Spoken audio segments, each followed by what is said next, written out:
What's up, guys? It's Wraith. I'm back. So we have another interview with another lore master of the YouTube channel, the Remembrancer, for a chat. We're going to talk about his channel. We're going to talk about his hobbies. So Andy, thank you for coming on. Thank you for giving me this opportunity to talk to you about your channel and about your likes and find out more about you. Yeah, pleasure to be here. Thanks very much for letting me on. I always like to communicate with different people in the hobby because I think it's good. I like it. Very cool. And I enjoyed your episode with Ed as well, Sam Manatera. He's a good lad. Yeah, he came on about a month ago, and he was an awesome. He's actually the one who started this up. Yeah, like I said, I've been a fan of yours since I would say 2022. So okay. I know that looking at your channel, you've been making YouTube videos like the lore type of stuff since 2021. Is that correct? Yeah, I think it's like the very tail end. I think my first video was on like Halloween or the day after Halloween. I think that's when I started the channel. I think maybe it's November 1st was my Garviel Loken video, which was the first one. So yeah, right at the tail end of the year. But. So what initially got you into making lore YouTube videos? Well, all it really was I was I've known about Warhammer pretty much since I was 10, so about 20 plus years, and I started getting back into the hobby during COVID. I started devouring the books, and I remember just going, "Oh, Garviel Loken's a really cool character. Let's have a look on Google." And at the time, no one had done a video, and I'm like, "Oh, fine." And I'd been dabbling with YouTube for a few years, never very successfully, but like, I thought, well, if no one else is going to do it, I guess I will. And the only reason I started the channel was because I wanted to make a channel I would have watched if it had existed. And so I wanted to cater to what I would have wanted to watch, where it's just makes sense, concise, to the point, lore in an easy to consume manner, whether the characters are big or small.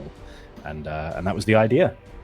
Yeah, I'm looking right now. We see the Garviel Loken first video. So was this do you have like a real attachment to this character? Do you really like enjoy?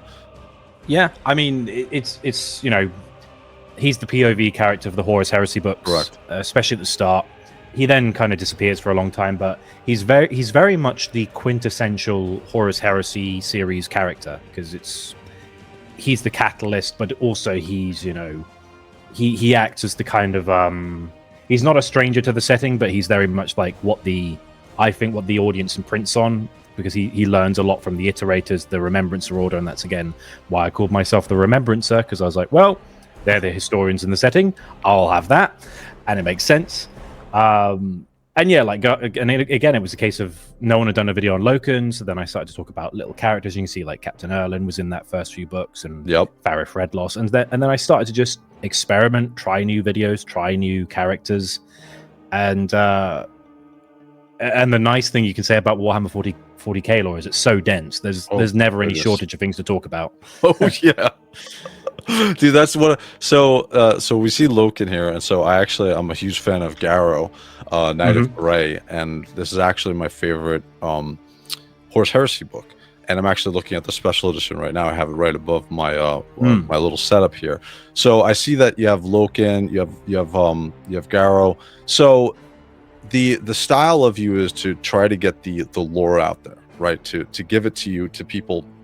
Essentially how you would like it, which I feel like your style resonates really well because you have a lot of new fans to Warhammer 40k who are coming into the setting. And like you said before, and I've said many times, the Warhammer 40k lore is very dense. It's a long-standing thing that they've built upon over the years.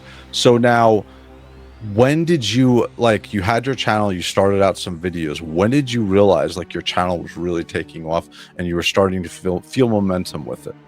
Well, it's an interesting time frame because I did the first video in November. I'm not originally from the UK. I grew up in the Channel Islands, so I come from a small channel island called Guernsey. Henry Cavill's from Jersey, but we don't talk about that. But it's like I was like, oh, I'm going to move to the UK.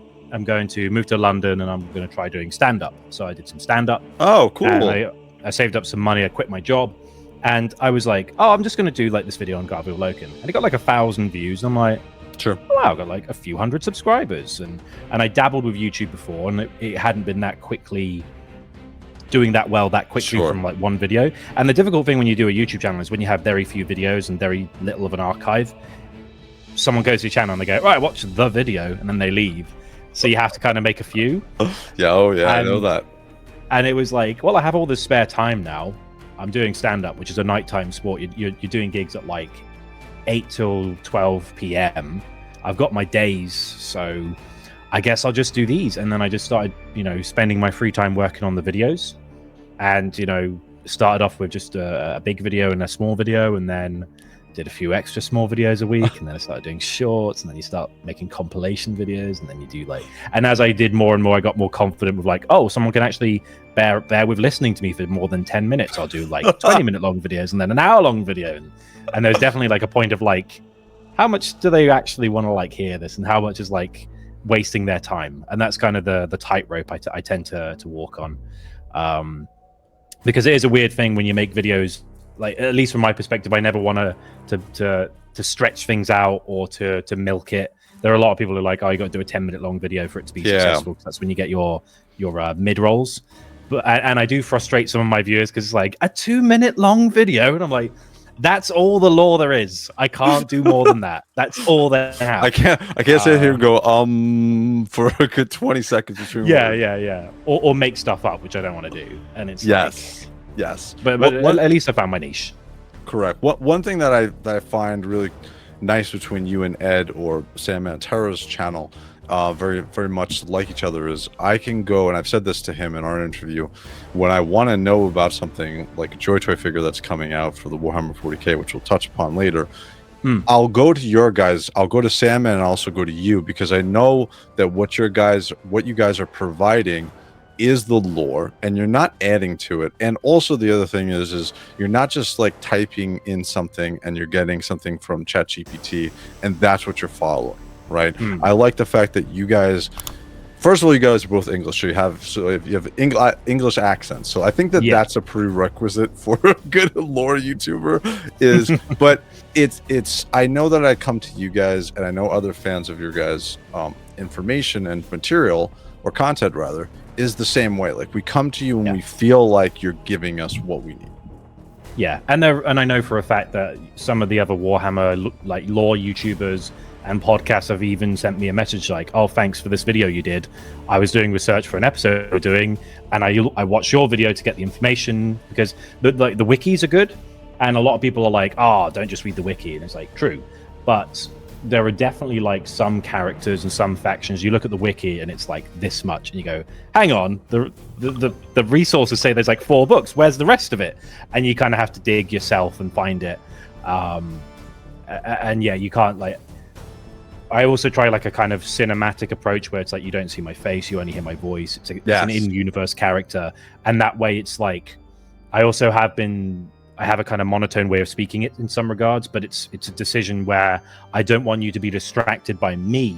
I want you to get into the lore and be like immersed in it, and then you can just soak up the information in a way.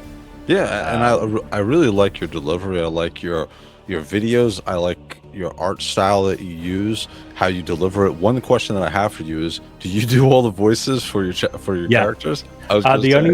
The only exceptions are like usually when I do a themed month, I'll ask a guest on. Like, for example, I've had Warrior Tier on. He's done Marneus Calgar and Logan Grimnar. I had Amber King on to do Mephiston. I had Voldemort to do Dante, which was like a big one for me. And it was like I send people a message. I'm like, hey. And the other thing is I also have like a friend of mine, Ty. She does the female voices a lot of the time, because I don't want to be like, oh, hello there, Space Marine. I'm a lady. No, because they do that in some of the books, and you're like, this is kind of jarring. I know. So I try when I can to get like if it's a female, especially if it's like Adeptus Sororitas, like my friend Ty's done. She did that. She's done Celestine. Sure. I'm trying to get a friend of mine to do Greyfax, the Inquisitor. I got Pega Neko on wants to do Shadow Sun.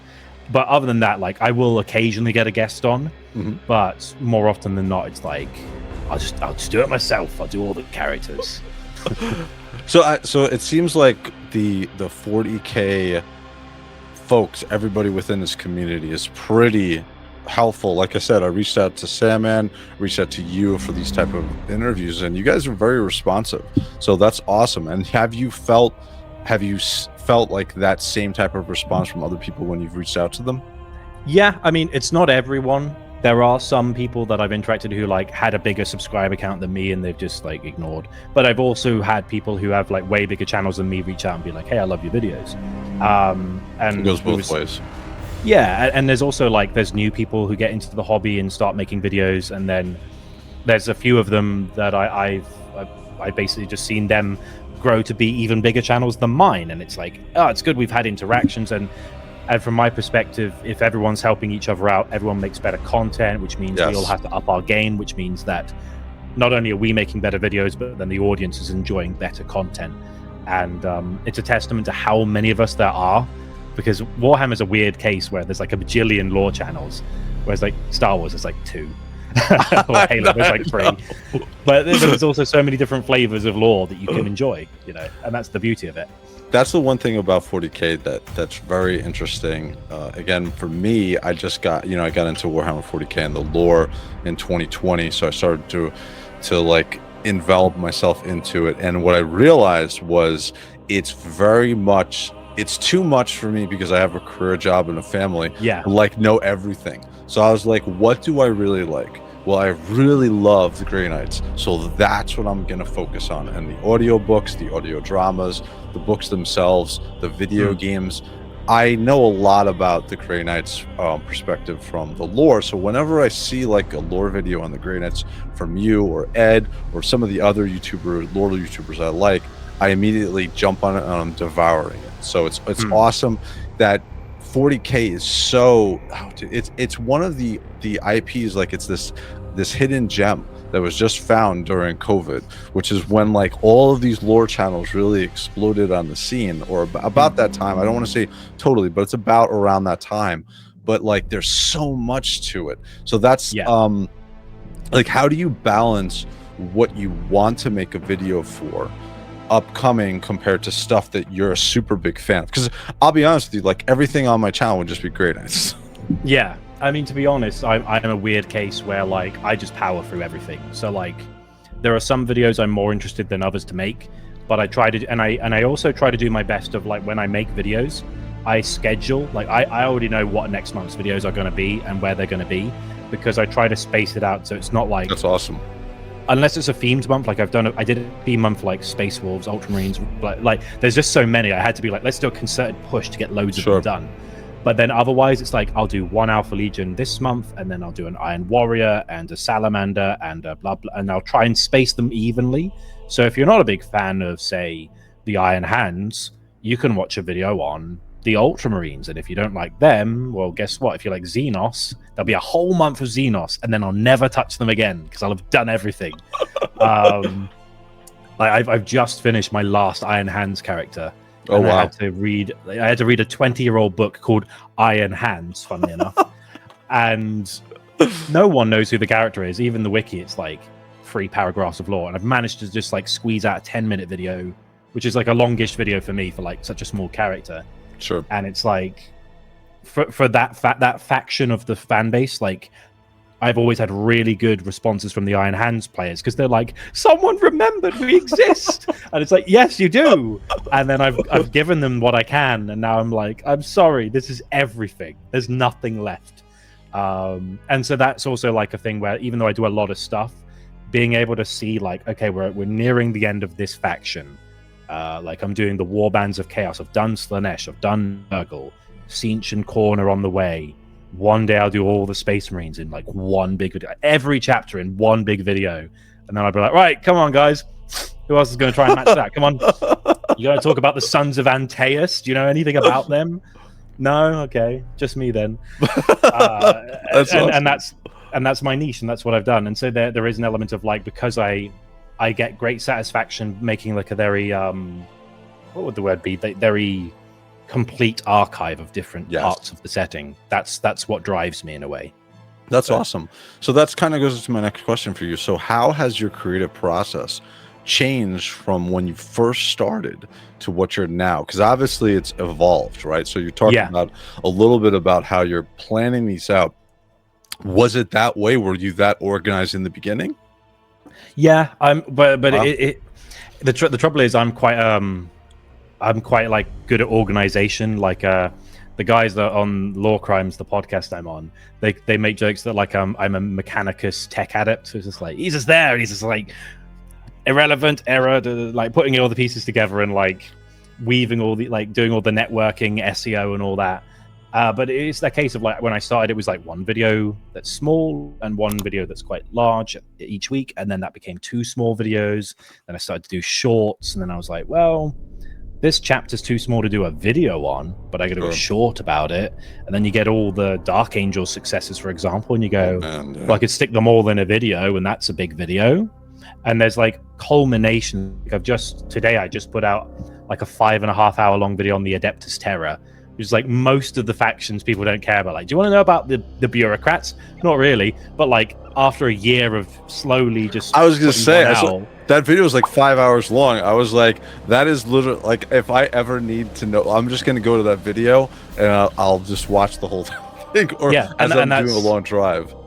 And I know with your interview with Ed, he talks about like evergreen content, and that's kind of like, even though, for example, I know when I do a teeny tiny itty bitty video that people won't watch, I know eventually that will be in a big collection where people will watch that, and then it'll have a second chance at life, and that's kind of the thing. It's good fun, but like a lot of the time people really don't know what's going on behind the scenes, and you make videos and like people don't realize how much work goes into it. But and as time has gotten better, like I got new microphones. I used to record under the blanket of my bed in my flat share, and now I have a sound booth, and it's so much easier. That's especially awesome. with summer coming around. It's like I am not overheating and having to take breaks every 5 minutes to be like, oh, That's it's warm, hysterical. and then back underneath. You're like, no, it's like bespoke, and it's good. And as long as you can always iteratively do a little bit better, that's the goal. Just a little bit each video. That's what I was saying. Like, just to talk a tiny bit about me, it's the same way. Like, I started really getting into my videos, I would say probably September, and it's the same thing. I'm always trying to, because it's fun, right? That's the biggest thing for me and my channel is, as long as it's fun. I have a day job, I have a family. As long as it's fun, then I don't mind putting in 20, 30, 40 hours to these type of things, because at the end of the day, I'm creating something that I want to create, and then I'm putting it out there. And if other people like it, that's awesome. And if they don't, it is what it is. There's a bigger, like you're saying, there's a bigger picture to it that this one particular video. Yeah, and there are some videos I'll put out where like 80-90% of my viewers don't watch it, but there'll be like a few comments from like some people like, I can't believe I did a video on Chapter Master Lorgarth MacLear, who's the Storm Warden's Chapter Master, and I got some art commissioned, and he's got one of my friend Callum's Scottish tartan on his armor, which I took inspiration from, and he's got like his big shield and the sword, which like it's all from this really obscure Death Watch rulebook, and he's got a whole like bunch of paragraphs talking about his lore, and he's like almost as old as Dante.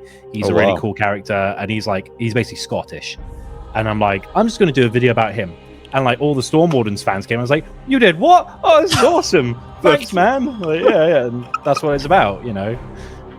It's crazy because within Warhammer 40K, you have so many people who are so passionate about specific chapters, right? And so when you make something, again, I'm Grey Knight, so a lot of my stuff is centered around the Grey Knights. But for what you're saying, like you're picking out these particular chapters to do a piece of lore on, and then the reaction to it must be awesome when you're getting that specific. You might not get the views that you want, but over time, you know this is something that A, is not really out there, right?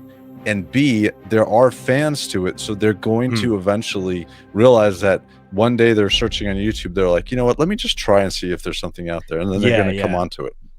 And again, like I in comparison to like a lot of the guys with similar sub counts to me, my views get way less views on launch, but over time they grow. And I also don't do like I have very dry content presentations. Like it's not, hey, you wouldn't guess what the Minotaurs did. It's like Minotaurs lore, or Raven Guard character is his name, lore, and all the tags are like his name lore, Raven Guard lore, Raven. It's like there's nothing to try and like bring you in with like a crazy title or like I'm going to put PewDiePie in the tags. Like no. It's like, we're not doing any of that stuff. We're just putting it as it is, and it will reflect how people actually are passionate about it or not so much. Correct. And if it does well with like a few people, I'm happy with it. And I know I damage my own algorithm by putting out a lot of these smaller videos, but it's okay because it will all eventually. I think being true to yourself and making sure that the stuff that you're putting out is what you want to put out, right? The way that I explain it is, do you remember do you know wrestling, WWE wrestling or WWE wrestling? Okay. Passively.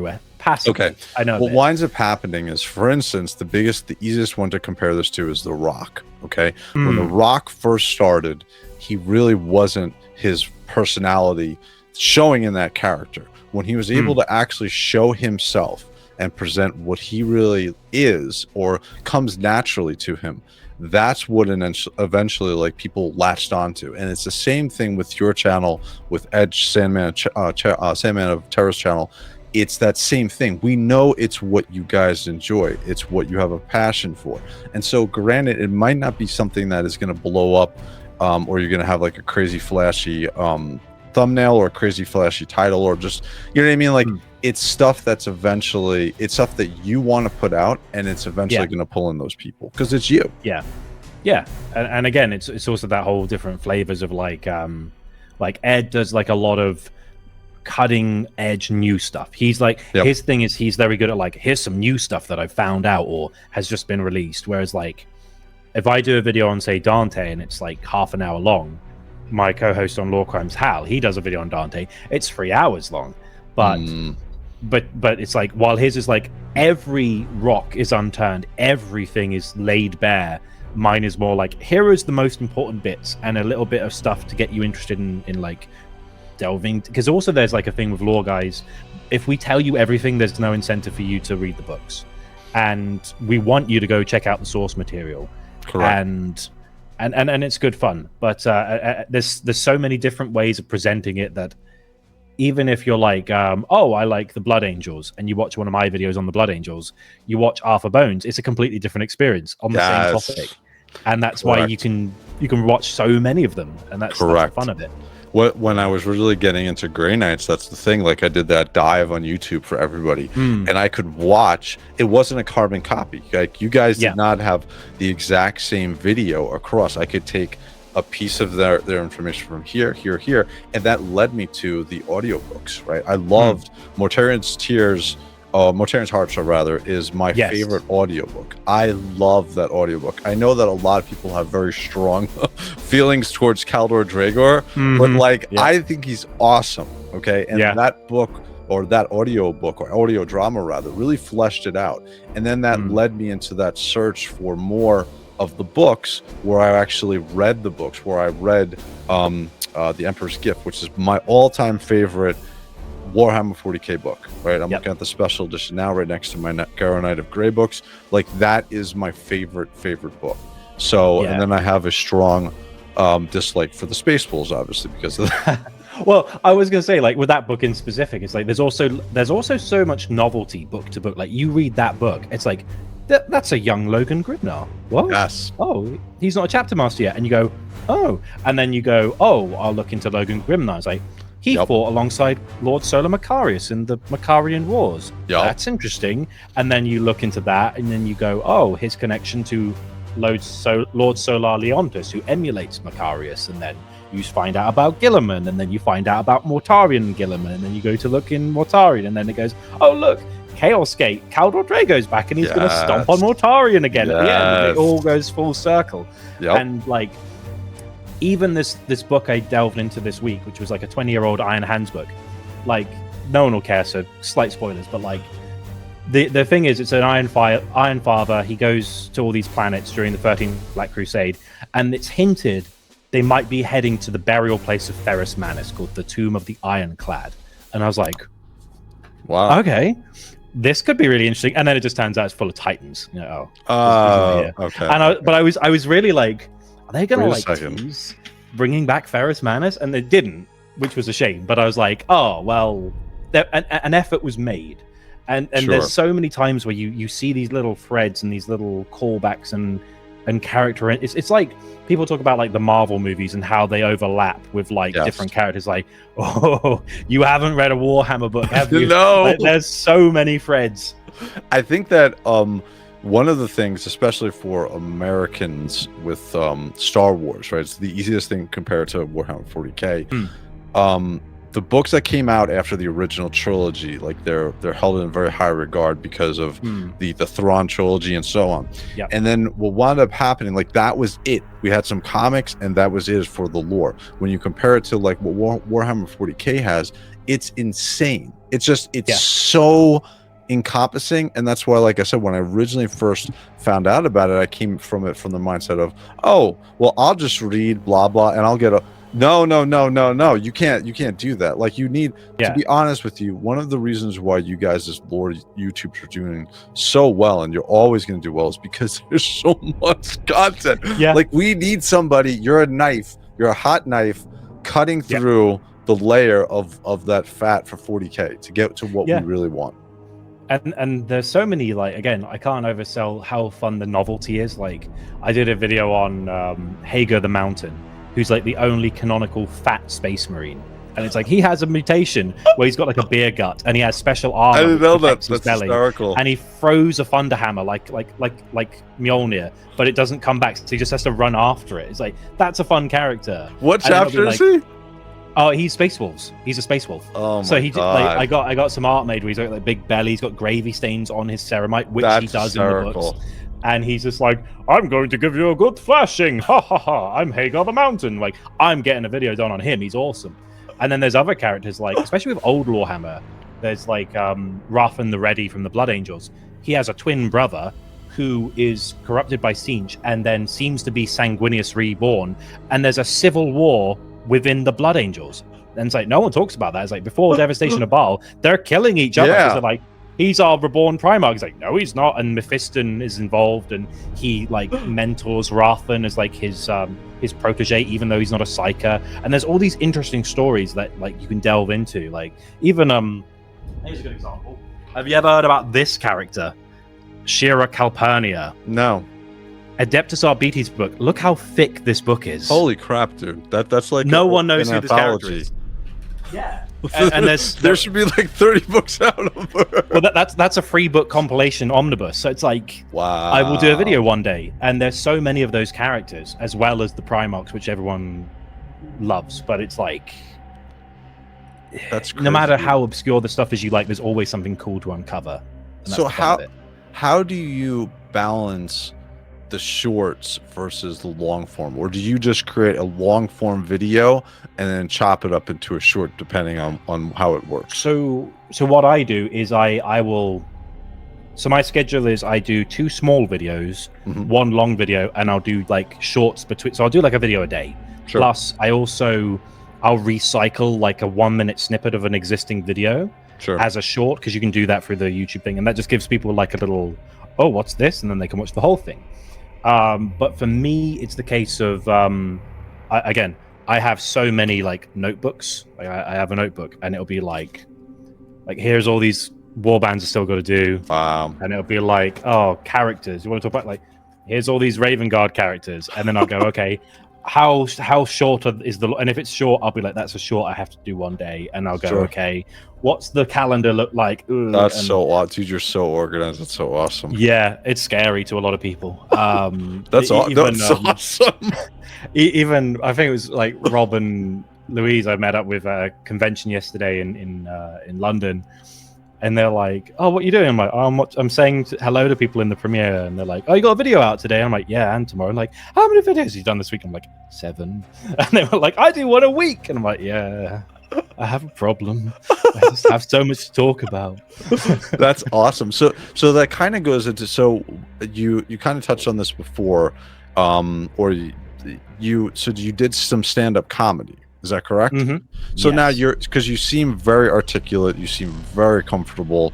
Obviously, this comes from doing the YouTube videos, but it seems like your background, if you don't mind commenting a little bit, like what your like background is as far as like what led you into YouTube and stuff like that.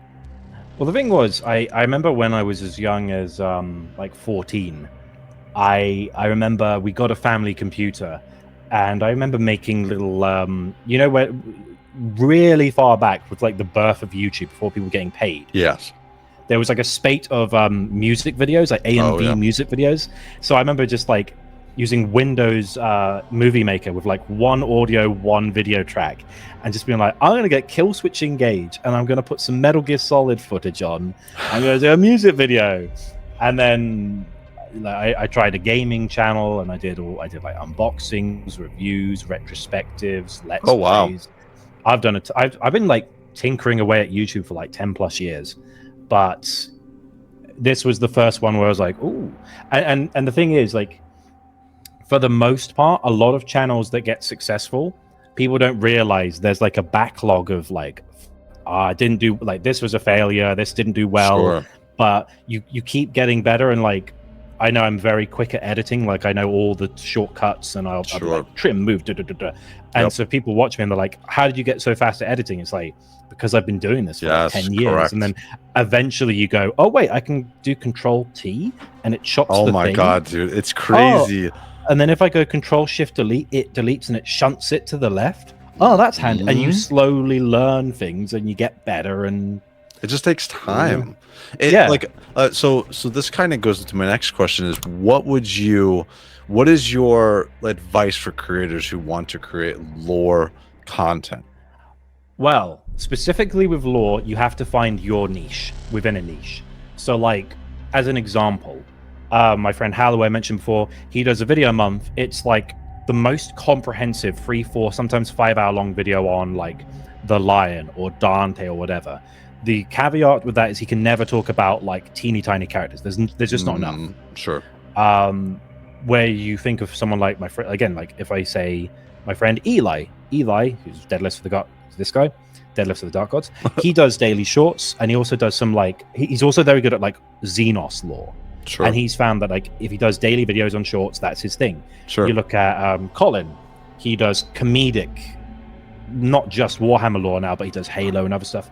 You got people like Arthur Bones, who also has a casual comedic tone, but it's more combined with facts and like the details. It's like a mix of the two, and you have to find out, okay, what's my angle? Like my angle was, I'm going to talk about the stuff people like talk about all the time, but I'm also going to talk about the stuff that no one cares about. And when I talk about factions, I'll have a section where I go, here's the painting scheme, and it's like, sure, this goes on this polder and this goes on this plate, and this is their symbols, and they use high Gothic or low Gothic. Like I just did my Solar Auxilia video, and I had a whole chunk where it's just like, here's all of the different painting schemes you can have for the Solar Auxilia. And then because I know for a fact when people listen to my videos, which occasionally there's like a dagger in the heart, it's like, you listen, you don't what you listen, but it's like, like I've had people being like, I paint, when I paint Blood Angels, I listen to your Blood Angels video, and then especially when it comes up to that bit, sure, I make sure it's codex compliant and it's where it should be, and that's good fun. But you have to find out what's your twist, what's your angle, what makes you different from everyone else. Because the big mistake people do is they imitate someone else, and you can start off that way, but you have to veer into your own style. Correct. That's the tricky part. One of the funny things with me is, and I'm sure this is with you too, because I have a job and I'm doing YouTube, what I've been trying to do is, I think I've kind of found like what's comfortable for me and what's fun, and that's creating the shorts, doing the live content, and then doing 1 to 2 live long form videos a month. Because what has happened with me was, when I get into a video and I start editing it, I start wanting to do so much to it, and now that I've learned a lot, and then a video which should normally take me a week is like 2 weeks of editing, right? And so it's that weird, it's trying to find a good mix of what you enjoy and what you can put out.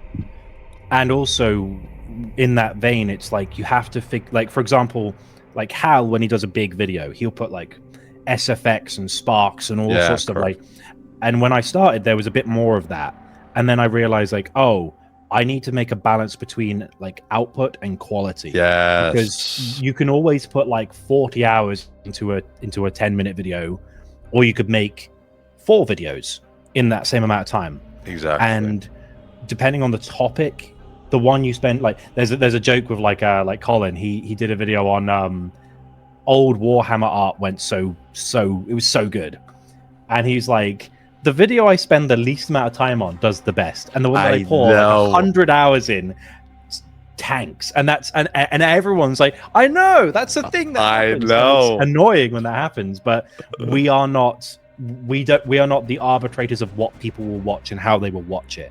We can just present what we make and say, exactly. And that's what I'm saying. That's the biggest thing, is to make sure, for me anyway, is to make sure that the content I'm putting out is what I want to go out there, right? Because if it doesn't do well, I don't care, because it's something that I wanted to go out there. Yeah. Right? I'm not making it for views. That's the biggest thing. Is when I did this is fun. This is my hobby. I'm not making this for views. I'm making it to share what I enjoy with other people. And if they want to come along on the journey with me, great. And so that's like, because you would put out a video and you would immediately look at it and be like, what's going on? Why isn't there views? That helps me. And the other thing that helps me is to immediately go on to the next thing. The next thing, I have something else. I've already forgotten about the video I uploaded, and I'm just thinking about the next one. And there's even like with my interactions with comedians who are like, I want to do social media, I want to do YouTube stuff, and I'm like, okay, what do you want to do? And they're like, I don't know. And I'm like, we can't.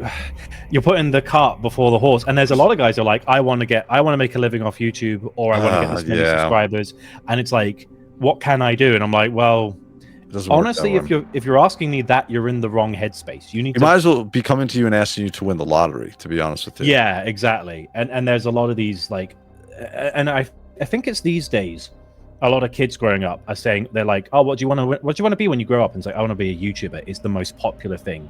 Like, people used to say rock star, they used to say astronauts, now it's YouTuber. I'm like, what's happened to the world? That's hysterical, dude. That's hysterical. But it's like, and I'm very fortunate and grateful that I've managed to build something. Sure. But it's like, it's never because I want to make the money forefront of my mind. It's because my goal is to make the most comprehensive Warhammer archive on the internet. That's awesome. Kind of tough, because there's like the wikis, and the wikis are vast, but you can't really, like, audio visual format is way more engaging than reading text. And so for me, if I can deliver something that's like, hey, if you're brand new to Warhammer and you love the Nova Marines, you could watch my video on the Nova Marines. You go, oh, I kind of like that. Or if you go, I don't really know what I like yet, I'm like, hey, check out this playlist of like all these chapters. Sure. And then, like, even when my friend Jimmy got into Space Marine 2, he knew nothing about Warhammer 40k, and he's like, oh, what can I play as? I'm like, well, what do you like? And he's like, oh, and I was like, I think you're a Salamanders guy. You like to be the goodest boy there is. And he was like, yeah, Salamanders are cool. I like their paint job, and I like the fire and the Drake skulls and all that. And I'm like, yeah, I saw you were a Salamander guy. And then it was just, us stomping around, and I'm like, and he's like, what's this thing? So I'm like, okay, so 10,000 years ago there was this guy called Horus, and it's like, and it's always funny when it's that Beamy dude, right, where it's like, it shows the picture of the girl, and she's like, can you explain Warhammer to me? And then there's just garbled and she's like, help me. It's that way with 40k, when you're finding someone new who's you're like, oh, let me drop some information. Well, it's like, even recently with my experience dating, and they're like, oh, what's Warhammer? And I'm like, okay, that's a really, like, this is going to take an hour. So I'm just going to say that, like, I think, and also people are like, what do you do? And I'm like, the best thing I can come up with, because if I start talking about Warhammer, they usually think Warcraft. And it's like, no, it's not World of Warcraft. Oh, like, really? Oh, that film came out. Like, all the time. I'm like, I do Warhammer content. They're like, oh, yeah, I remember that film with like, that's World of Warcraft. I'm like, no. Warhammer. And like, the best thing I've come up with is like, what do you do? I was like, oh, I'm a historian for a made up setting. That's the best I can come up with. Because otherwise you have to go through so much like webs of layers, and then the eyes glaze over. And I can imagine what it's like trying to do the dating, especially now, and then explaining that to the data. So, I'm gonna share my screen really quickly here because I want to. What is your favorite YouTube video that you've made? What would you say stands on? It doesn't have to be something that is like massive views, right? Oh, that's easy, yeah. Or it's just what is your favorite one that you've made? My favorite one is the compilation video I did on my Horus Heresy Battle series. It's like 7 hours long. Yeah, it's all of my that one there. That video is 12. Every month last year I did a battle of the Horus Heresy, and every video I commissioned a piece of artwork from Cristian Okazu, who's a Spanish illustrator, brilliant guy. And so every video is front loaded with like the art piece and its different layers from Photoshop, which I've keyframed with sparks, and it's like 12 really important battles. Each video starts with a song from a different franchise. Like one has like Blue Team from Halo 4. One of them starts with one of the songs from the Jericho game that no one remembers. And then like Helldivers 2 is the intro for Siege of Terror. It's like, let's go. And it's like, this is my favorite video because it was the culmination of a year's work. And like you see here, with just like, and it's all chronological. So it's like from the Webway all the way to the Siege of Terror. It's like, it costs like over £6,000 to get all the art done. I was gonna say, so these are all original artworks. So awesome. Usually, what I will do is and I'm doing the Time of Ending right now, which is the period before Cadia falls, but it's like 750 M41 to 999. So that's what I'm doing this year, and there's like 12 more battles, and so that's everything from like Rin's World to Second War for Armageddon to the Fall of Sofa to Badab War, etc. And so what I'll do is like I'll send Christian some ideas, and I'll be like, okay, so this is kind of what I'm thinking of. Should we have them in this post? Like, I even sent him one yesterday for the Badab War art, and he sent me a picture, and I'm like, can we do it like this? And I did like a stick figure on MS Paint, and like I think this pose with like his back to the camera, and like. And there are some things where it's just like, oh, I really love this scene that's not got any artwork for. Sure. Like even the Isfahan 3 one I did, and I have Huron Val, who's the Death Guard Dreadnought with his brother in his arms as the bombs are falling. You know that famous quote, "We'll go together then, shall we?" I'm like, I want to do that. And so yeah, it's like it is an investment, but it's like using some of the revenue I make to put back into the community. Sure. And then if people want to use them afterwards, they can. They're public. You know, I send them to 40K Gallery every time they're done, and it's like it's cool. And it's another thing of like I want to give back to the community with like some cool stuff. And I'm also doing like illustrating characters that have no artwork. That's another one. I did the Anchorite, where it's like the loyalist word bearer Dreadnought, who's like in a prayer gesture. I'm like, can we have him praying? Because I think that would be quite fun.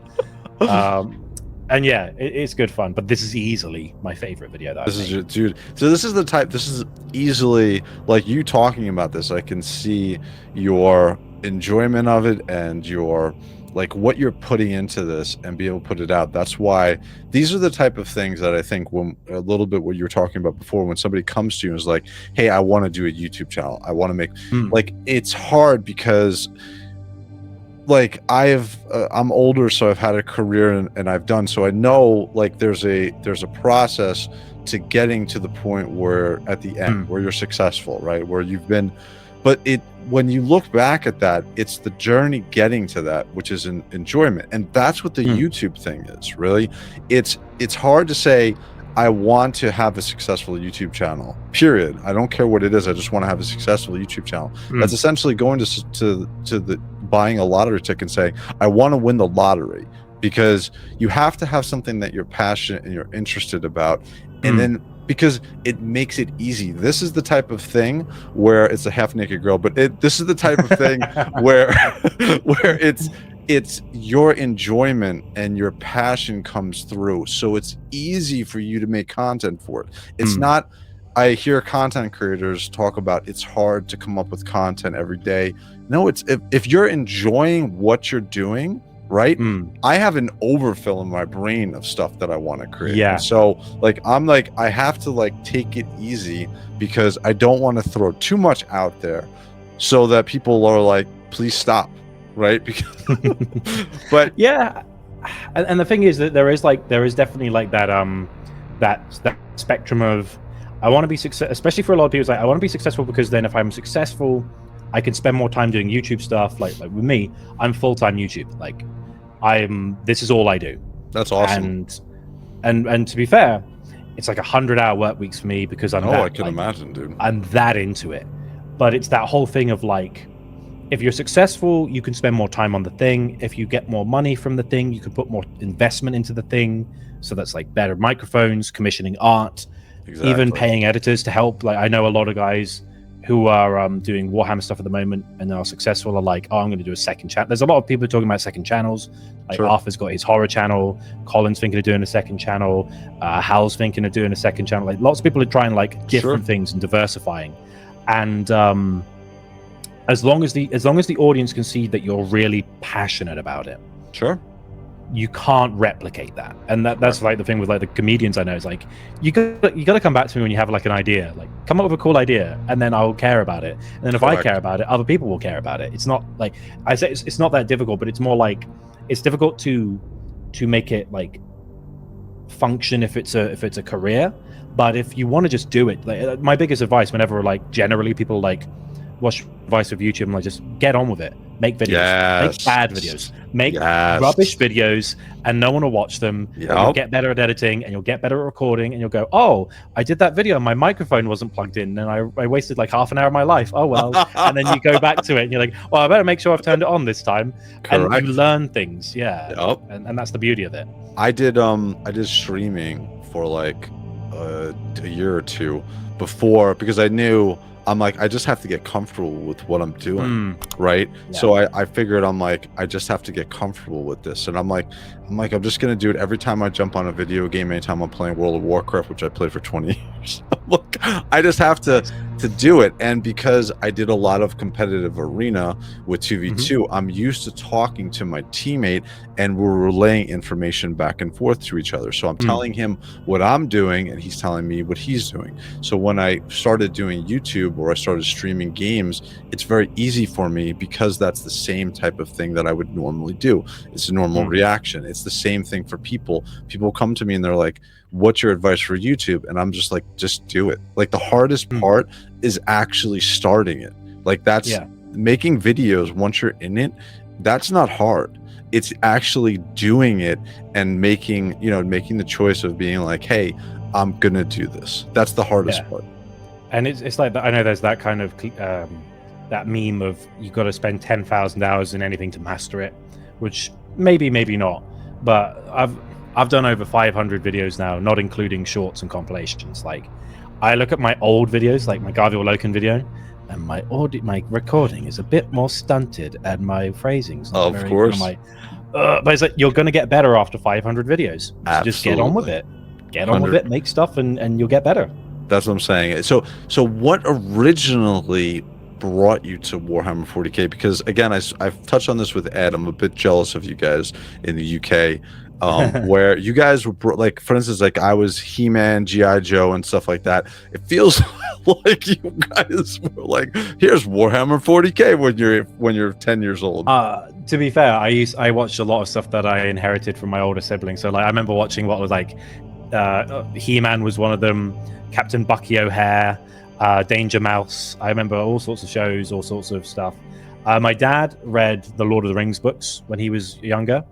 So when the films came out, I watched them. But with Warhammer, it was a weird case for me because I grew up on an island. And the only thing of Warhammer I could buy, because my mum worked at it's a toy shop / you could buy furnishings, and it was like a big general complex. The only thing you could buy was the Ultramarines 90s starter set with like 5 models and the paints in the box, and that was it. So my beginning of Warhammer was just like 4 of those boxes, all in Ultramarine blue with the yellow pauldron trim, 3 colors like white, white, blue, and yellow. I think it was not even gold, like yellow. And that's all I had for ages. And I remember my dad would occasionally visit the UK, and one time he brought me back like a chaplain, and it was metal, and its arms fell off, and I was not happy. But it was like, it was too heavy. But it was like, it was what great. age was this? What age was this? 8 to like 12. Okay, so what I'm thinking is correct. You guys, this is like, you guys were bred into 40K. But the thing was, I remember a friend of mine, Sean, he had like way more models and better models because his parents could like get them. Sure. And I remember having a disagreement with him once we were at school, painted them, and I'm like, "You're painting them red. That's the baddies. You can't paint them red." That's because I didn't know anything. I'm just like, it's blue or it's red, and there was no way to get into the lore, no internet, no books. So it wasn't until I was much older that I started to realize, like, oh, this has books, and then I got into the books. Hell's Reach. The Hell's Reach animation on YouTube was the reason I got back into the hobby. Oh, wow. Single-handedly that. Just hearing Grimaldus going, Hell's Reach. I hate this planet. It's shit. And now it's on Warhammer TV. Yeah, and everyone loves my impression of High Marshal Heber. He's like, Grimaldus, go over there. Be part of the Hell's Reach crusade. That one animation alone, I was like, I'm getting back into Warhammer. And yeah, and I've loved like video game lore. Like, I'm a big fan of Gears of War, Halo, Mass Effect, all the sci-fi fantasy settings like Fable, the original Dragon Age before it became less gritty, and like so many like. And I love stories. I love settings. I love films and TV shows. And so like this was a natural extension to what I was already interested in. So I got back into it. Were you into the Warhammer? Like originally, I was into the Warhammer fantasy. Like for instance, my favorite fantasy books. I'm a huge Drizzt fan from Forgotten Realms and R.A. Salvatore. I still read or listen to all the books that he comes out with. But my favorite fantasy setting stuff is Brunner the Bounty Hunter and Matthias Thurman the Witch Hunter. I love those anthology books. Those are my favorite content. Did you have any attachment? Were you interested in any of the fantasy stuff? Not well. The thing is, there was no fantasy miniatures, so I didn't know there was a fantasy setting for a long time. Even when I got back in through Hell's Reach, I was like, "Oh, there's a fantasy version, huh?" And then I had to have that conversation, like, in the same place, and it's like, "No, it's a separate." I thought the same thing. I'm like, "Wait a second, is 40,000 years from the fantasy setting?" I'm like, "Yeah," and it's like, "No, it's a different thing." Oh, okay, it's got magic. Oh, okay. But it's like, and that's kind of like, but it works out because like Colin's a big fantasy guy, so we do our chat on Lore Crimes with Fantasy Fireside, and I know nothing apart from what he tells me, and I know the Total War games were really instrumental with like getting people into the setting, and now we can thank them for the new cafe models, which is like, good work, Creative Assembly, doing a good job. But it's more of a case of like I'm already devouring all the Warhammer 40k lore, so I'm like doing fantasy on top of that is like that's a lot. Even just the Gotrek and Phoenix books alone, so I'm like, I still haven't done Gaunt's Ghosts, and that's like 14 books. I've got to do that. Wow. Yeah. So a lot to do. You commented a little bit on it, so I'm on your channel now and I see that you have Lore Crimes, and you also have your secondary channel, Secundus. So is Lore Crimes, when I went to this, is this a so this is a compilation of a couple different YouTubers, your friends, who do this, right? And you guys do I'm gonna guess, so it's every Friday 9 p.m. to 5 p.m. or 9 p.m. Wow. To 5 p.m. Oh, okay. I'm like 9 p.m. to 5 p.m. Like you guys do this for. That's a really long stream. That's killing me, man. No, but so you do these. So you have this for your live streams. So what is? If you want to touch a little bit upon this, what is this? So Lore Crimes was just when I was in my first year doing YouTube for Warhammer 40k stuff. I wanted a platform to just like, outside of the lore, have a bit of fun with some friends. Sure. And so I mercenaried it. I went, oh, here's a guy I like, here's a guy I like, here's a guy I like. Never spoke to them before. So I just sent them all a message like, hey, like, do you want to like do a collaboration channel where we just like, we have fun just talking about the lore and discussing things? And so thankfully we all get on well. The chemistry was instantly quite good. That's we awesome. we tried to like make it so that we could give you a lot of information about the lore, but also have some fun. Whereas, like, for example, I think a good comparison would be like Adeptus Ridiculous. A lot of people like they put the comedy before the lore. Correct. Depth. We wanted to do the invert of that, of like we want to have the lore front and center, but we're also going to try and make you piss yourself laughing at the same time. And so we've tried all sorts. Like we do episodes on specific factions and characters, but we do like a pub quiz. That was the ones I came up with. Like, how about we have a pub quiz? Someone helms it as quiz master, and we test each other on our lore knowledge. We do tier lists. We get guests on. So we've had like everyone from like we've had like Dredden on. We've had Sam Manatera's been on a few episodes. We've had Crack Duck. We've had Peg and Echo. We've had like a bunch of people, and we've done series like Fantasy Fireside where we talk about Warhammer Fantasy. We're launching a new series soon about sci-fi in a similar vein. Oh wow! We do all sorts, and awesome. Like we're also going to like meet up for a trip to Ireland next month, which will be really good fun for a week and just hang out, play some tabletop games, have a drink. That's awesome. So you have immediate chemistry with these gentlemen doing this podcast, and I can see you guys are. I actually didn't know this until today that you do this. This is cool. I want to see if do you have one for Grey Knights? Because if you do, we haven't yet. No. The thing is, like, to give you an idea, we did a Great Crusade compilation this last week. It's 13 hours long because it's 7 episodes combined. Oh wow. And we went through like, here is the Great Crusade in the round, and then we went, here's the Dark Angels, the Emperor's Children, and the Iron Warriors, and what they did during the Great Crusade. And then we went White Scars, Imperial Fist, Space Wars, and we went up 3 legions at a time. Wow. We've started a series on Gotrek and Felix. We do a versus one where, like, you see here, was like, who's the worst piece of shit? It's like Erebus or Manfred, and then one of us has to like choose a side, and then the other 2 are judges. I always lose because I always go whenever I go up against Colin, because it'll be like, hey, defend the Emperor against Karl Franz. I'm like, oh, thanks, great. And yeah, it's really good fun, and it's a way for like it was a way for me to also like show off like, oh, I can do stuff other than the lore and have a bit of a lark. Originally I had a mask, so you couldn't see my face until I got to like 100,000 subs, and then I took the face off. That's so cool. And then that was good. That's good fun, and it's nice to every week meet up with them, have a laugh, get guests on. We have a Discord now where we chat with the audience, and they make cruel memes about our foreheads receding, and other things. And it's good fun. And that was the mission statement. It was like, how about we just like, we all know what we're talking about with the lore. We all have fun. We all like different bits. So I'm like a Space Marine guy. Colin's more like in the fantasy. Eli loves Necrons and Gene Stealers, and Hal's kind of like talking about all the stuff in between. Like, he loves his Primarchs and Space Marines, but he also loves like, and like Colin's an Eldar simp. We all know that. So it's like everyone has their own little things, and we take the piss out of like, Andy is fucking sweet. Like, they always took the piss out of me and how much I love the White Scar. So every time we do a tier list, and it's like Jagatai Khan, I'm like S tier, and they're like, no, you can't put him in S tier, and I'm like, I just did, and I'm the one with the mouse, and it's good fun. It's good fun.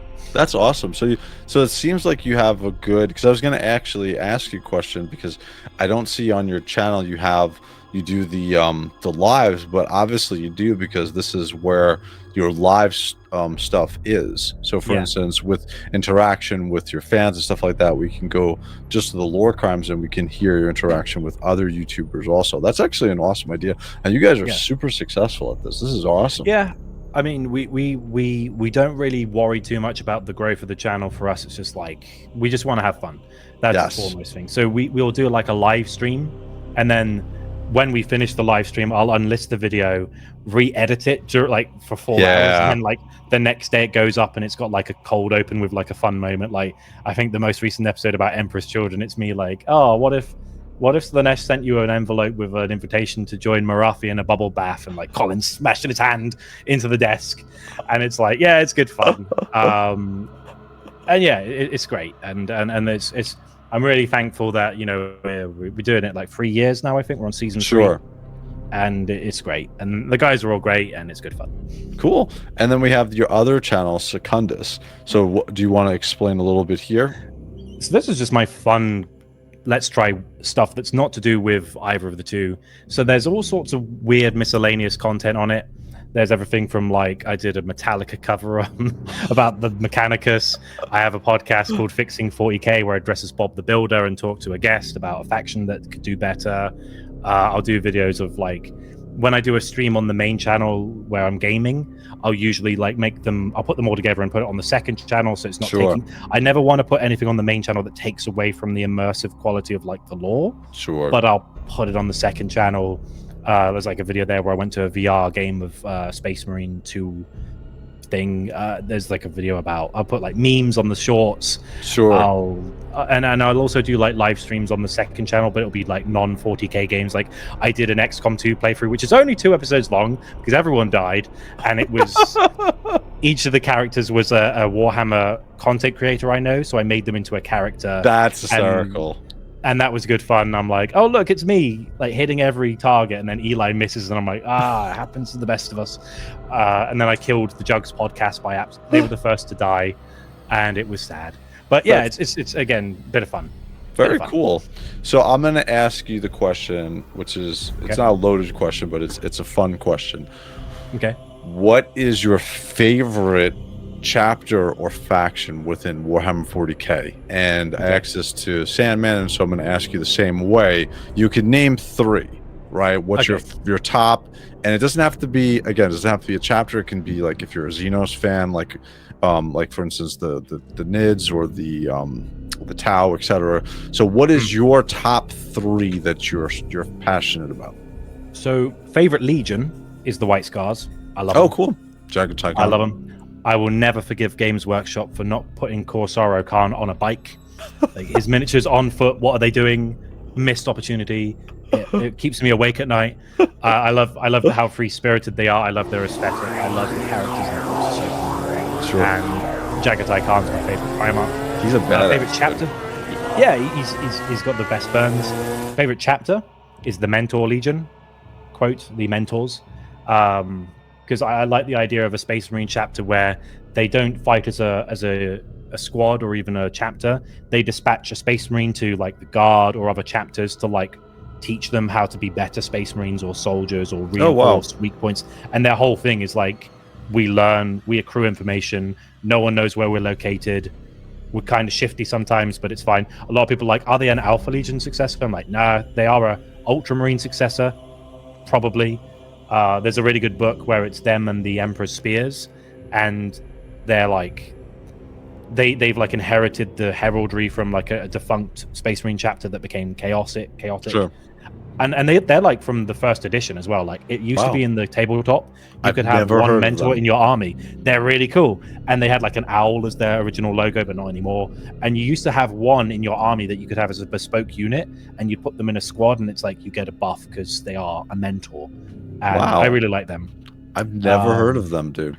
They're cool. And they're only in one book, which is the Emperor's Spears book. But it's an interesting book as well, because it's like they have like labor serfs that accompany them in battle. Sure. And they like give them fire support, and they have like digital weapons and really weird tech, and they have like really cool equipment, and they're really interesting, but there's not much about them. So they're successor chapter to the Ultramarines, you said? Or yeah, that's supposedly what they are. But there is debate about that, because they are kind of Alpha Legion-esque in how they operate. I was just saying, yeah, they do sound like that. But they have like go ahead. And they have like white panoplies with like green trim. So like on Space Marine 2, I have like a Mentor. Oh, cool! That I made. So yeah, I custom made him. Third faction, I quite like. What do I like third? Again, it would be a Space Marine chapter or Legion. Sure. Because I just love space. Like it's kind of cliche, but like I'm a Space Marine guy. Could you tell? Look how many videos I've done on the Space Marines. That's what pulls people in initially. Like it's not the Nids, it's not the Tau, it's not the Necrons in general. Like the majority of it is going to be these superhuman guys who are like way bigger than Iron Man, but they give you the vibe of kind of an Iron Man type of thing. That's what's pulling in people. I feel like the third faction, I'd have to say the Mechanicus. Oh, cool. Just because they're so weird and they're interesting. Them or the Knights, actually. In fact, I might change that. I might say the Knights. I quite like the Night Houses. I like how they're like, oh, hello, greetings, civilian. Squash. And they have like really Like, I don't have an army because I don't have time to paint or anything. But like, if I were to get an army, I'd need something low maintenance. So I'm like, get a knight. That's like half your points done. Couple of nights done. Couple of nights and you're done. And there's some like fun lore about like I think it's one of the houses. Their rite of passages, they like destroy like gigantic monsters on their home planet that are like leviathans. Oh wow!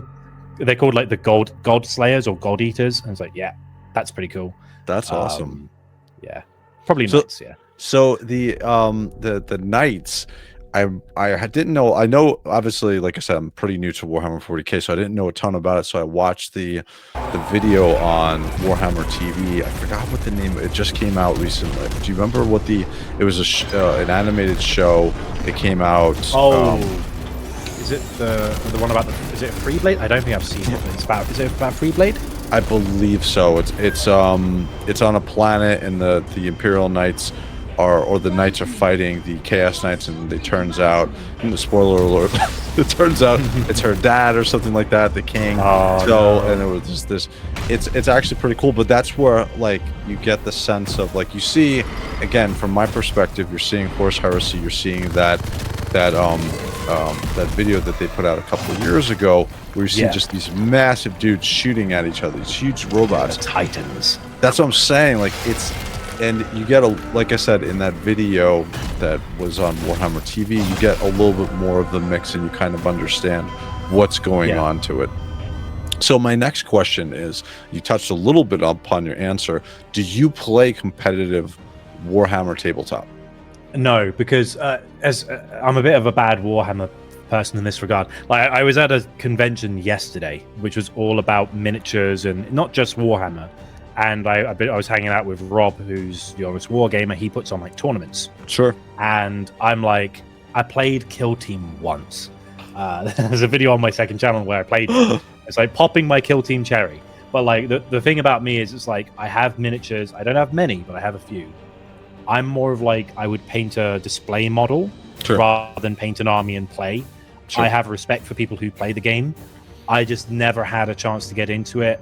And now I'm at a point where it's like, I might play it casually if I could borrow someone's army, but I don't think I'd have the time to like learn how to play and do it, not even competitively, but like regularly meet up with people and play the game. I have nowhere to put the minis, and like I haven't got the time to paint them. So for me, I respect it. I occasionally like go to events and I stand next to the table and I go, yes, yes, put him there. Yes, well played. I'm just there like, I have no idea what's going on. Like, oh, that dice looks good. Oh, good roll. Like, good throw. I missed. Oh well. Because that's a huge part of the 40K. There's what's cool is there's different segments, right? We have lore, we have battle reports, we have videos, we have animation. There's all different aspects to the hobby, and I'm in the same boat as you. Again, I'm newer. I actually bought a 6K Grey Knight army fully professionally painted with the intention of learning how to play the game and play the tabletop. And I just don't have the time. That's the biggest problem is like, I don't like to put them together. Like I was like, I'm gonna get past this. I'll have someone paint them and put them together. And then I'm like, holy crap, I have to like learn the game. And I'm from a competitive standpoint, I'm used to being in the meta for like World of Warcraft, Arena, and so on, and Street Fighter and stuff like that. But like, I don't know, dude, I just don't have the time to go each weekend to play at a site. So and the thing is, like, if there was one thing about Warhammer in all aspects, other than I suppose the video games, it's very difficult for people to get into. Like the books are so dense. Where do you start? The tabletop's very complicated. How do you get into it? You got to spend so much money for the miniatures. The biggest issue with Warhammer is it's a very expensive hobby, or it's a very time expensive in that, like, if that makes sense. No, 100%. And I feel like I I've cheated. I've cheated. The what I enjoy the most about Warhammer right now is the Joy Toy figures and the video games. And so like those are easy things for me to talk about and to get into. So and the Joy Toys look amazing as well. Yeah, so that's my question. So do you have any Joy Toy Warhammer 40K figures? Sorry, no. I'm more into like I buy the I have like a collection of like the the Warhammer like pins, the official ones. And Oh, those are awesome. If I'm going to a comedy show, I'll have them on. Or like I got like a summer shirt, which is like has the skull of the Imperium and like laurels, and they got like a White Scars jersey from like their Merchoid store. I'm like, I'll buy like official merchandise, but I won't buy the Joy Toys just because again, it's like I don't really have any like display place. But there's also things like I love seeing when people will buy a Joy Toy and they'll repaint it and they'll like redo it completely in a different chapter's colors. They always look pretty cool. It's a nice thing though because it gets people into the hobby and you're like, oh look at this cool thing, and they're like, what's this? That's what that's what drew me originally into Warhammer 40k was they came out with, I was a collector of like action figures and stuff like that, and then they came out with these figures and I was like, wow, these look crazy. And then that drew me into the video games, which then drew me into the lore and so on. Like it's good that Warhammer has these different avenues that are able to pull people in. It's not just one entryway into what the hobby is essentially. There's a lot of different avenues to the hobby. Yeah. And the games are so like Space Marine 2 alone was such a testament to like if you make a good Warhammer video game, people get really into it. And I've had like videos and comments on some of my compilation videos and stuff like playing Space Marine 2, killing the Tyranids, listening to lore on the the Salamander's successor chapters, burning them to a crisp. Like, good. Please keep watching while playing the game. Good for the watch time. Thank you. That's awesome. And there's some like really weird ones as well. I was on Good Old Games the other day and I bought like some really old, like 20-plus-year-old games or 30-plus-year-old games, like what was it called? Warhammer Final Liberation, where it's got like live action filmed cutscenes. Oh boy. But it's like on an MS-DOS game system. Wow. So it's all like, and they got like this commissar called Commissar Holt, and he's like executing a planetary governor, and it's like they're wearing costumes. Like, this is fun. This is like 80s Warhammer, like when it was just starting out. Nice. That's awesome. Do you remember the Warhammer? I remember this. I think it came out in 2010, 2012. Was the animated Warhammer 40k? Oh yes. The voices were great. Really massively successful actors in it as well, like John Pertwee. Yeah. And like what's his name? They although even like thinking of video games, the Fire Warrior video game where you play as a Tau, he's like a big pile of skulls. Like Brian Blessed is an admiral. They got Peter Serafinowicz, who was the voice of Darth Maul, and he was in the first Guardians of the Galaxy. He's like an Ultramarine captain. Oh like, wow. Huh? You look into it and you're like, what? They got who? Okay, fair enough.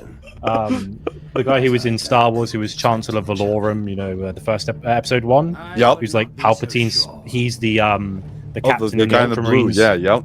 Who like comes back and is like, I'm a demon. You're like, oh no, that's bad. Ultramarine movie gets a lot of bad rap. I was like, oh, it's funny. Have you ever seen like even the miniatures they released? They had like a Nidon, and the other Imperial Fist character had like a miniature made of them. They're old miniatures, but you can get them as like collector's items. So oh wow, there's some fun stuff. Yeah. So now, what other IPs? You touched a little bit upon this. Like, what other IPs are you into, or are you into anything because you're so involved in 40k? Like, do you follow anything for Star Wars, Lord of the Rings, or like any other IPs that are big or not big? Like, is there anything else for you that you're into? Yeah, I mean, I like lore. So like, I don't really follow the new Star Wars stuff or the new Lord of the Rings stuff. Yeah. But like, I really like, for example, like the Game of Thrones / Lord of Ice and Fire. I love the original like Fable game lore because it's kind of quirky and fun. I love stuff like I love like the Doom games and the lore behind that, which is like in the first age of the first 10, it was known as the Doom Slayer. And you look into the lore, and you're like, this is actually quite interesting. And yeah, like lots of game stuff. Like I love the BioShock game, series, the originals specifically. Mainly video games. Like I really, really like the Mass Effect series because there's so much density and there's so many weird things. Like my favorite faction are the Krogans, who are like the big battle toads, and they're like gigantic tanks whose world they nuked their own home world, lived in a nuclear apocalypse, and then the other civilized species who were actually spacefaring were going through a war, and they're like, oh, they look strong. Do you want we'll give you like guns and like Warcraft, and like, do you want to come help us fight a war? And then they have like 4 testicles, so they breed like mad at the end of the war, and then they start to threaten everything, and then they have to give them a virus which basically like makes them largely infertile, and now they have a grudge against the species that raised them up and then put them down. Like really interesting stuff, really interesting series and lore. I just love the fact that they say like, you've got a quad, because of the fact that they've got like 3 testicles. And like, yeah, it's great. There's lots of series I love, but they're mainly from like even Dark Souls. I love Dark Souls. And, man, all that stuff.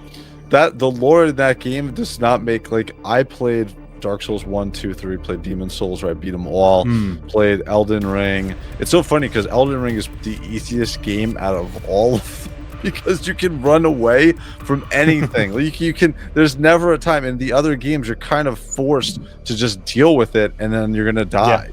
But in Elden Ring, you're able.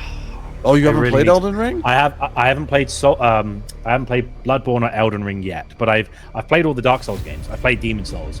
It's just such a big game. I'm like, I'll get around to you. I've only just been playing Helldivers 2, and I'm quite late to the party with that. I'm like, I played the original Helldivers. I haven't played Helldivers 2. I'm very reckless. Like Hal's got the game soon, recently, and I was like, I'll play a bit, and I'm like level 50. Like I'm playing a bit, quite a bit. I just run into like the bot manufactory with the grenade in one hand. I'm like, dunk, dunk, dunk. Just blow them all up, and then all the other teammates are like, what? We've already taken that outpost. What's he doing? And then I just call down a mech and blow everything up. Great fun, great fun. I see the highlights of the game. It looks hysterical. Have you played Cascade Demon Hunters, the new one that came out? I have not yet, but I have got it. I really want to because I love XCOM. I was just gonna say you're an XCOM fan, right? I played that game. I have like 950 hours on Steam on that game, and that's the game that really like got me into the Grey Knights, right? Especially because Joy Toy came out with the Grey Knights right about the same time. So, but that game is so like the lore expansion on it, like just the way that the voices on it, obviously, you know, like how they do like with any 40K game, but the gameplay on it is you control like just like XCOM, and it's very similar to like a kill team type of a game, right? Where you're just controlling these guys with their particular type of attributes. By the way, nobody misses, so there's no missing. Yeah, I know the pain. Gun barrel in the mouth of the alien in XCOM. 98% hit. None of that. They actually reference that in the video game. They're like, yeah, you don't miss. You're a space marine. Act like one. Never miss. That's great. Well, then they got like Andy Serkis is Vardan. Oh yeah. Guy. Yeah. Yep. Good casting. Yeah. Caldor Dragor's in it. We have Morteris at the end. Again, because I was into the 40K lore and I had listened already to the audiobook, when we got to that point, I was like, holy shit. I'm like, wait a second. That guy. Huh? Okay. It was an awesome, again, so it feels like, so you're kind of the same as me. You're into the lore and you're also into the video games from the perspective. You have a glancing interest in the miniatures. Obviously, I'm not going to ask you about painting because you're not into the painting. No, I'm the same way. Like I actually bought, so Joy Toy is coming out with 2 of the Imperial Knights, okay, the smaller versions. I'm getting 2 of them. The second one, I want to find a professional painter and paint up as Canis Rex, because Canis Rex is always used in conjunction with the Grey Knights as a sort of whatever, how they work in the tabletop game. But that's like what my passion is. I love the video games, Space Marine 2. Like it feels like that. So what is your favorite 40K video game? Oh, okay. So I've got to admit, Space Marine 2 was really good, at least for me. Like I put like 150 hours into that game on launch. I haven't played it since the updates have been added. Dude, so Tuesday is the big, so we're gonna probably see this later on, but April 15th is the big update, and I'm gonna stream from 10 o'clock. I actually took off work. I'm gonna stream from 10 o'clock in the morning all the way through. I'm gonna do like an unboxing of the Space Marine 2 figures from Joy Toy. But I love, so if you want, I do like a private server, and then people can jump in and do like co-op play. So I love Space Marine 2, and the funny thing is I've only played a Bulwark. So that is the Okay. only class, and I've gotten good. I play on the top difficulty, but that's the only. So when I'm seeing, like, I see other highlights of other people and they're shooting, I'm like, oh wait, that's right, you guys can shoot. Well, the thing is, there was like there was that update where they added the Hierophant, the massive boss at like the bonus level they added. I remember there was the whole debacle where like you had to play every mission on the hardest difficulty to unlock the helmet with like the scratches on it. Yeah. I was like one of those guys when it was like, and they had that stupid mechanic where you had to be right next to your mates in order to like have your shields recharge. Yes, like, yes. Sucks. But the thing was, I played it so much. At the time of launch, I maxed out all the classes and I got all their guns. And I maxed out Relic. So I played. I'll have to say Space Marine 2 because I put so much time into it. But I need to get back into it because I know there's more unlockables. Tuesday, dude. New board. They have the Trigon is in it. Like if you want, take a look at one of my most recent YouTube shorts. It just kind of gives you an overview of like the Trigon. It's dude, one of the and I'm gonna just rant a little bit here. Okay. One of the things with video games is having a good foundation. Okay, and what I mean by that is basic controls, which are intuitive, and you can get better understanding the basics of the game. Right? If you can get better just by learning the basics of the game, and it's not too complicated as you get through it, then that's a good game because you always have developers always have a great base to go back to add things to. Space Marine 2 has a great base to their game. They have a great foundation. And so when I'm playing the Bulwark, even though I've been playing on the top difficulty for a long time, I'm still finding out stuff, right? I'm like, oh shit, I'm like, when I do a pistol shot and there are two characters near each other, I'm playing the plasma pistol, like it's actually doing a spread damage, it's hitting both of those. And I'm like, holy shit, I'm like, I didn't realize that. You know what the big eureka moment was for me playing as Bulwark was like, and I remember playing with the Lorcom's guns, like, guys, did you know if you double tap the block button, you can parry? And they're like, that's how you do it? And I was like, it took us so long to realize. I was like, I'm pressing parry, and it's like just with the Bulwark, you have to double tap in order to. I didn't know that. It was so much easier. Yeah, dude, I didn't know. So again, I've only played the Bulwark, and even though I went through the normal like regular story mode game, that was a very tiny amount that I played the game, right? So all I know is the Bulwark. So all I've ever known is a double tap for the parry. That's hysterical that other classes don't have to do that. I'm wondering if they fixed the thing that I had used when I was playing before I stopped. The Tactical Marine has a grenade launcher underslung bolter. Yeah. There's a perk you can get for the TAC where it automatically reloads your gun. But it had a knock-on effect. If I could go through a mission, be like 9 grenades on the relic, just go boom, boom, boom, boom, boom, clear the app, and then I use the power, and it adds more grenades back, all 9 of them back into the thing. So I remember doing like the one where you fight the big Helldrake, and it was literally like, it's vulnerable, boom, boom, boom, boom, boom, boom, boom, boom, boom, boom, and I can send you the video, and it's just like, you guys send me that, and it just dies in one clip, and it's just like the whole mission running around, not using the primary fire, just boom, boom, boom, boom, and using that. It's when you do an execution, it refills your gun, but if your gun's already reloaded, it adds more grenades all the time. I didn't. It was so good fun. It's like I said, for me, from my perspective, I've only played the Bulwark, and I'm this way with a lot of games, right? I like to just focus. I think it comes from me playing Street Fighter and being like really into the tournaments, where I just concentrate on one character and I learn everything about that character. The same thing for World of Warcraft for over 20 years. I played a rogue, so it's like it comes to me very easily. It's the same thing with the Bulwark. So, like it's to hear that like. To see or to watch other videos where people are shooting, or they have strategies. I'm like, man, I don't even know that world. I don't. To be fair, I went class by class. So like the one I started off was the heavy, and just me with the heavy, with the multi melter. Especially on launch, you just jump. Oh my god! Everything's dead. Follow me. And then as soon as you run out of ammo, it's like, I don't have a melee weapon. Protect me while I find ammunition. Just running around. That's hysterical. But it's good fun. I love Space Marine 2. It's good fun. So what is your favorite part of the 40K community and lore community?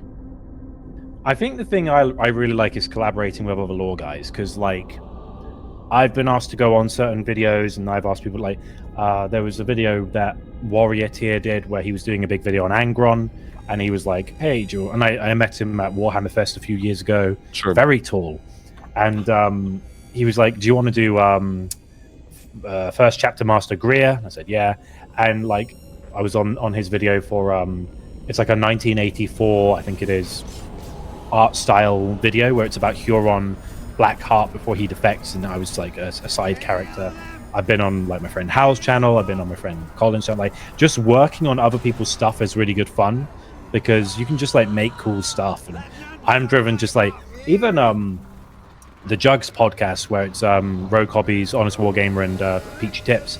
They were gonna launch a thing. I'm like, I just made like a meme kind of trailer with like some like it starts on like from the gladiatorial arena of the Warhammer World car park, and it's like instantly just taking the piss, and then they put that on the channel as like the official trailer. I'm like, cool, I did a meme. Awesome. And yeah, just working with other people is really fun because just making stuff where there was no stuff before is fun. Correct.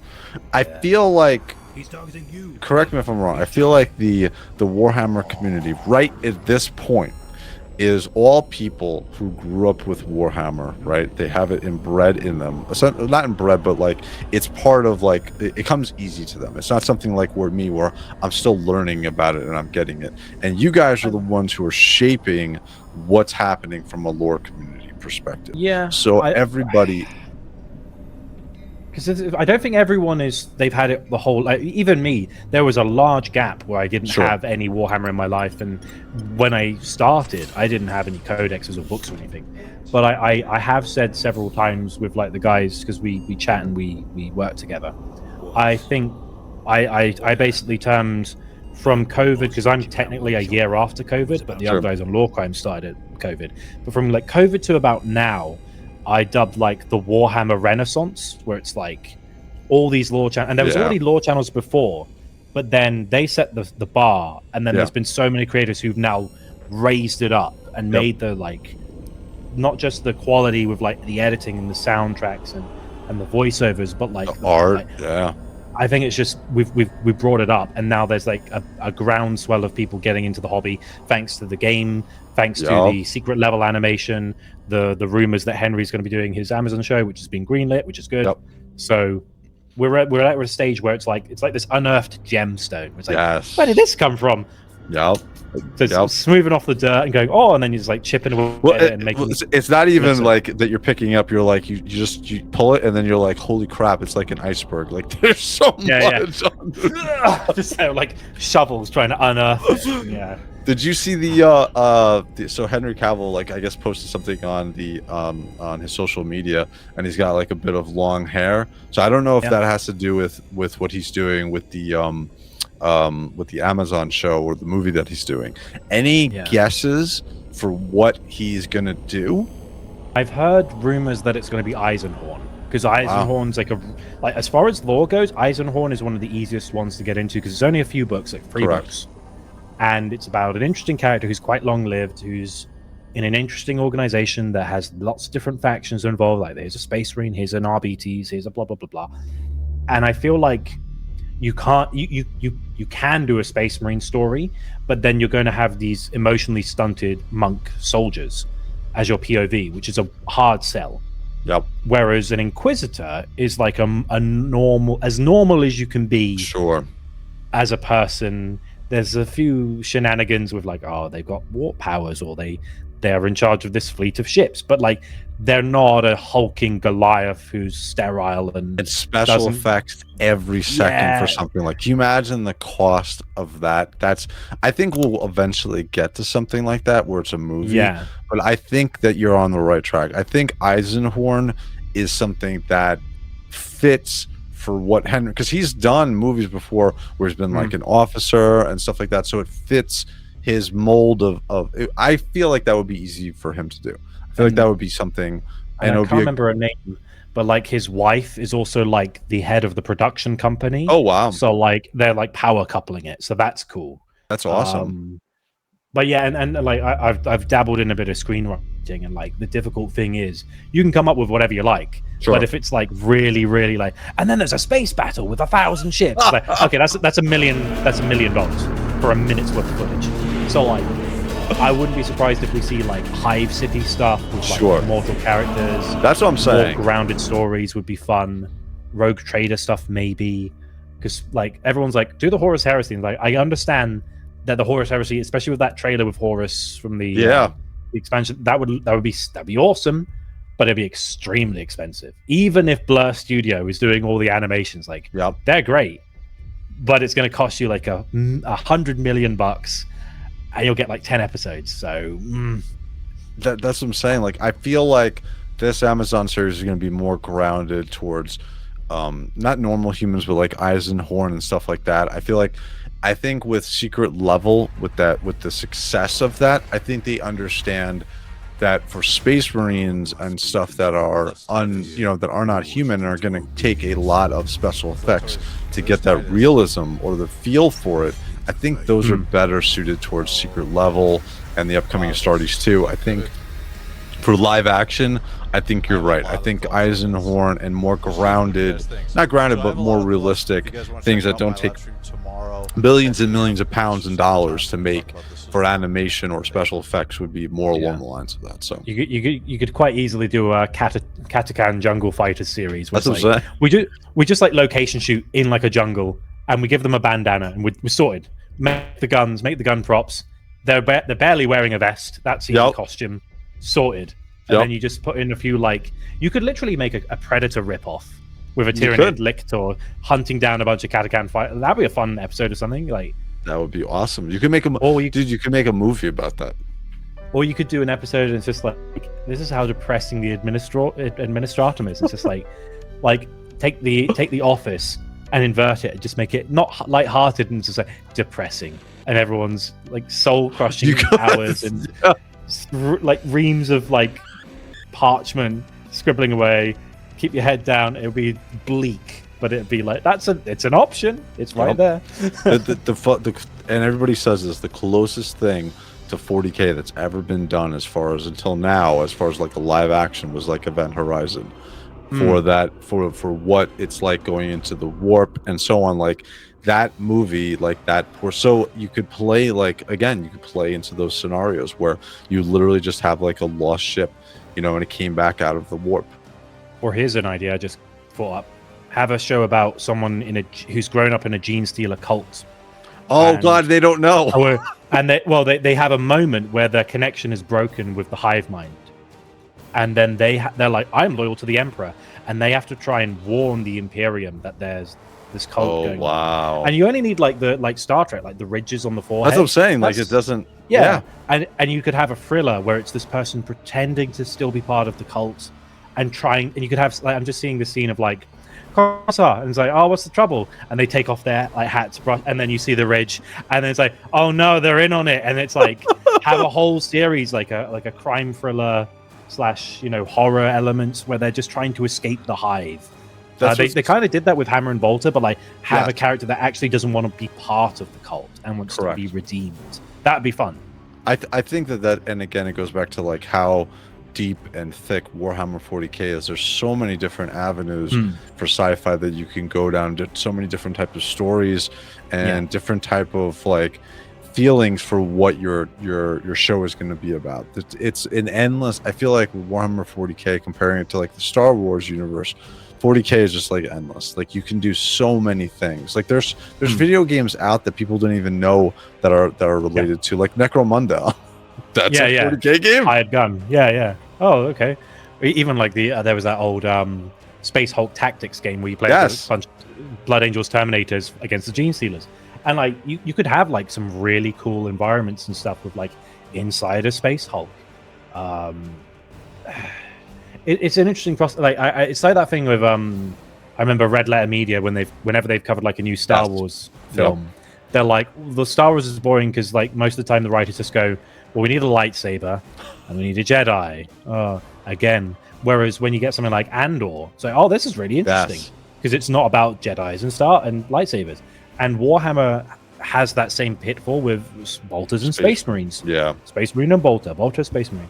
But you could have a story about like the Necrons before they became Necrons, and they're like the Necron tier. That'd be and it's awesome. like documenting their rise to power, and then the war in heaven. Like that's a whole fertile ground you could do, which doesn't require big hulking suits of armor, like the shriveled people with like pale skin, like cancer sun, and like that wouldn't be as hard to make, but it'd be cool.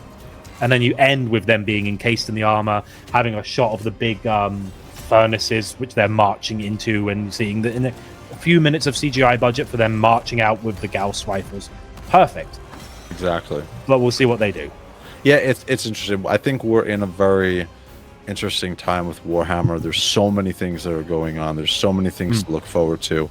We have the Skulls event's going to be coming up, I think, next month. They haven't officially announced the date for it, but that I'm super interested in. I want to.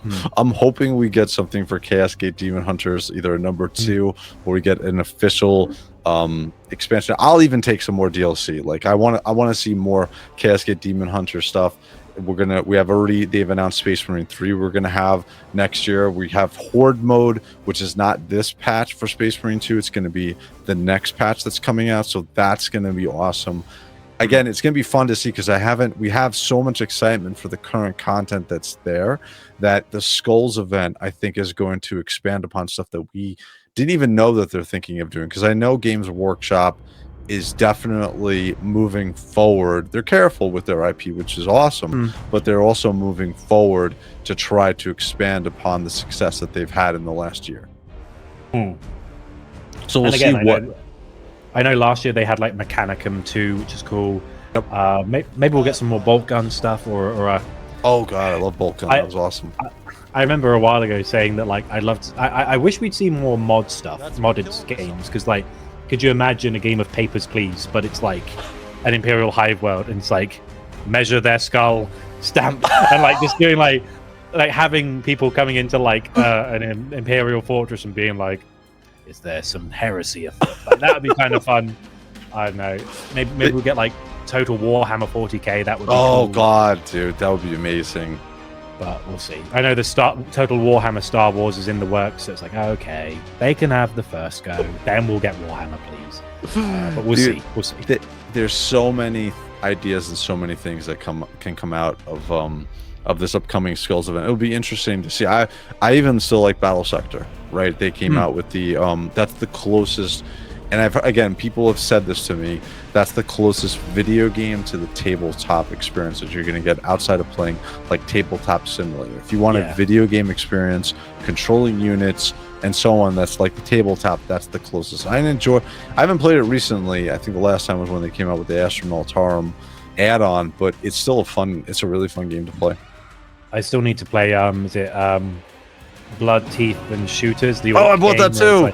It looks so funny. Just the bit where it's the Honic Carnorum. The knight, he comes like, "Oh, you!" He's like, "I am Lord Honic Carnorum, master of the such and such." And it's like his title is like a whole paragraph of thing. It's like, I did a video on him, just like, he is this, and I say all the titles because it's fun. But yeah, I'd love to see a new Battlefleet Gothic game. That would be fun. That would be awesome too. Void Warfare. Yeah, there's so much. Again, I'm really, really excited for this Skulls event. So you touched on it before a little bit, where you said you've gone to the cons and stuff like that or have you gone to like a con and you've ever had the itch to wear like a huge cosplay of a Space Marine or anything like that? The thing is, I've never been like approached in any convention because for the most part people don't know what I look like. So sure. But it's quite fun. There was one I went to the other week though, and I was hanging out with the Rogue Hobbies guys, and I was just like at the booth, just having a chat, and then Louis was like, "Oh, this is the Remembrancer, by the way," and I was stood next to this guy, and he went, "Oh, really?" I'm like, "Yeah," and he's like, "Oh, I actually like listen to your videos when I'm trying to get some sleep, and I've like listened to you. I've literally fallen to sleep listening to your voice." I'm like, "Thanks." Like that was the interaction, but it was nice. It was just like, oh, no one knows, especially the one yesterday. It's a miniature one. No one knows who I am. They're like, lore? What is a lore? Even last year, I went around. It was me and Ed from San Manatera wandering around, just like, there's no books. There's no audiobooks or books to buy. Wait, why are we here? I feel like I mentioned this to Ed in the last interview. I was like, I'm like, is there any, like, for instance, I have from this company called CG Armorers. They're making me a Space Marine 2, or I'm sorry, a Space Marine armor of the interceptors from the Grey Knights, right? So I have the Joy Toy figure. They're basing my roughly my model or my armor off of it. They actually just started a couple weeks ago, and they've been sending me like pictures of it. So, like, is there anything, like, would you ever be like, I've never done anything like this, okay? Never done anything like this before, and the closest I've come to is I used to play like MagFed paintball, and I'd run around like dressed up like a GI Joe. So is there any interest in ever doing something like that? Yeah, I mean, I can't lie. If ever I could find anyone who's like, I'll make you a Space Marine suit, like, yeah, go on then. So like White Scars? White Scar or a Mentor. Although there are like easier ones to do. I could do like I've seen some pretty good Guardsman ones, Inquisitor ones, etc. I even saw someone recently with like a Chaos Cultist on the thing yesterday, and they had like the spikes all around their neck, and they had like heads on them with skulls. That's awesome. That's pretty cool. They had the braziers, but they weren't on fire, so I was like, oh, it's a bit of a shit. But yeah, there's some, and there's always like some interesting ones you could do, like obscure stuff. Like, like you could do some Mechanicus stuff where it's like you just need like a robe, hide your face, have some like Dr. Octopus looking arms coming out the back, have some wires underneath and have them move or whatever. Like you have a voice modulator, like Darth Vader one, and just use that to speak like greetings. You know, you could have some fun with that. That's the other thing. Like you mentioned before, the Gene Stealer cults. Like you can literally just put like ridges on your forehead. Yeah. Handing out stickers with the symbol on, just like going up to like booths with a Sharpie marker and just drawing the cult symbol on all their pamphlets. And what's funny is Ed is I didn't know this talking to him. He's like, yeah, I'm like 6'4". So if he was in like a Space Marine outfit, he would be because I'm 5'11". I think with the lifts and everything, I'll be close to in the outfit like 6'4", 6'5", which is why I'm going with like the power armor, because I can kind of get away with that a little bit more than like I feel like if you're walking around in Terminator armor, you really need to be like it needs to be like 7 feet tall at least. Be fair, when I met up with Ed, I think the first time I met Ed, we were at Warhammer Fest a couple of years ago, and they had a gigantic Terminator statue in like the middle of the convention, and it's huge. I've seen it, yeah. And we took a photo in front of it. It was on a plinth, yes, but we were still like nowhere near the size of it. And I'm like, I feel like I'd rather have something like maybe get like a Vestroyan outfit or a Acadian or something that's a bit like I can move around and I won't be dying of heat. Sure. But you know, I don't know. Maybe maybe something similar. Like I haven't got the confidence to go around as a Catatan. Like, look at my abs. What abs? They're drawn on. Calm down. Wearing a muscle suit. Yeah, wear a muscle suit. Go around as an ogre. Oh God, yeah, that would be Star Wars. So actually, one other question I want to ask you. So have you done voice lessons before? No, this is just mine's all self-taught. Yeah. Any interest in doing voice lessons? Okay, cool. Yeah, I asked Ed the same question. He's like, yeah, I haven't done, but I definitely would be interested in voice lessons in the future. I have looked into it. There's one guy I know who's done a lot of like voice work for video games. Like he got like a BAFTA and stuff like that. Oh wow. So he's like, but then I had a look at his like lessons, and it was like $150 per half an hour. And I'm like, ooh, okay, wow, right. You can buy them like you can buy 20 in bulk. I'm like, I can't buy 20 in bulk for a discount. Sorry. But you know, there's always like acting classes and stuff in real life as well. Sure. I would like to work on that. I know a few people don't like the way I push my voice, and I know my vocal register has actually dropped since I've been doing this. Like I've trained my voice that this is now my natural pitch. And say, I'm no longer here. It's like so.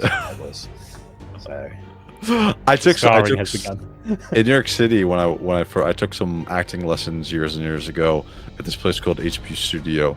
So it helps from the perspective of being comfortable, especially in this setting where there's really nothing to be like worried about. In my job, I deal with a lot of C-level executives, so it's always good to feel confident and to know what your voice is. I'm very, like I said, I'm very impressed with your videos and your you're doing all the voices for them. I think it's great, and it shows your passion and your interest as well as your skill. Because again, what you're doing, you need to have a lot of skill, and it shows. I will say there have been a couple of videos where I've like done a really gritty voice, and I felt something like catch, and I'm like, oh no. That happened at least twice. I did it for my Uriel Ventress video, but there are some characters, like when I did a confrontation between Gilliman and Angron, and like Gilliman's like, you talk from you take the air and you talk from the back of your neck. And you go, hello, I'm Rute Gilliman. And then with Angron, it's just always talking from your teeth. You don't open your mouth beyond this. And I remember I was like, that was a good take, because I had like specks of like spittle on my laptop, because I was like, you were born on a... And it's like, that's how you could tell I was getting into character for Angron. And to the point, I think that's also why Warrior Tier asked me if I would be on his World Eaters video, because it's like, sure, before. But I draw the line at like, oh, hello. The girly one.